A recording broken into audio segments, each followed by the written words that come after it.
गेल्या 2 ते 3 दिवसांपासून रत्नागिरी जिल्ह्याला अक्षरशः पावसाने झोडपून काढले। त्यामुळे अनेक ठिकाणी पूरजन्य परिस्थिती निर्माण झाली।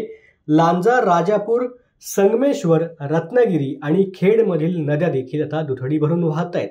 अनेक नद्यांनी रौद्ररूप धारण केलं असल्या कारणामुळे आता पूरजन्य परिस्थिती रत्नागिरी जिल्ह्यात विविध भागात निर्माण झाल्याचं पाहायला मिळतंय।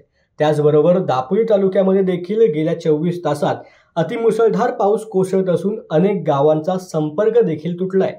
दापोलीमधील कोसळणारा पाऊस लक्षात घेता दापोली प्रशासनाने शाळा आणि महाविद्यालयांना लगेच सुट्टी जाहीर केली।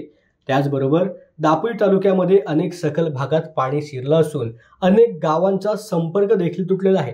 आंजर्लेमधील तरीबंदर, उभा आगर, भंडारवाडा ह्या गावांचा संपर्क तुटला असून दापोली तालुक्यामधील मुरुड येथील लक्ष्मीनारायण मंदिर ते कर्दे या जवळील रस्त्यावर देखील आता पाणी भरलं असून 20 ते 25 घरांचा देखील संपर्क तुटलाय।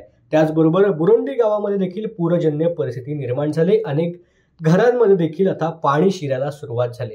त्याचबरोबर दापोली शहरामध्ये पाहायला गेलं तर दापोली शहरातील नांगरबोडी या ठिकाणी आता अनेक भागात पाणी शिरलं असून घरामध्ये देखील पाणी शिरायला सुरुवात झालेली आहे। नांगरबोडी, फणसाची वाकड, भाटकर हॉस्पिटल रोडवरती जवळजवळ 3 ते 4 फूट पाणी आता साचल्याचं पाहायला मिळतंय। त्याचबरोबर दापोली शहरामध्ये तहसीलदार कार्यालयासमोर आणि SBI बँकेच्या समोर देखील मोठ्या प्रमाणात पाणी शिरल्याचं पाहायला मिळतंय। अनेक सखल भागात दापोलीच्या पाणी शिरलं असून जनजीवन दापोलीमधील विस्कळीत झाल्याचं आता समोर आलंय। नागरिकांनी आवश्यक असेल तरच घराबाहेर पडावे असे आवाहन देखील आता पोलीस प्रशासनाच्या माध्यमातून करण्यात आलेलं आहे।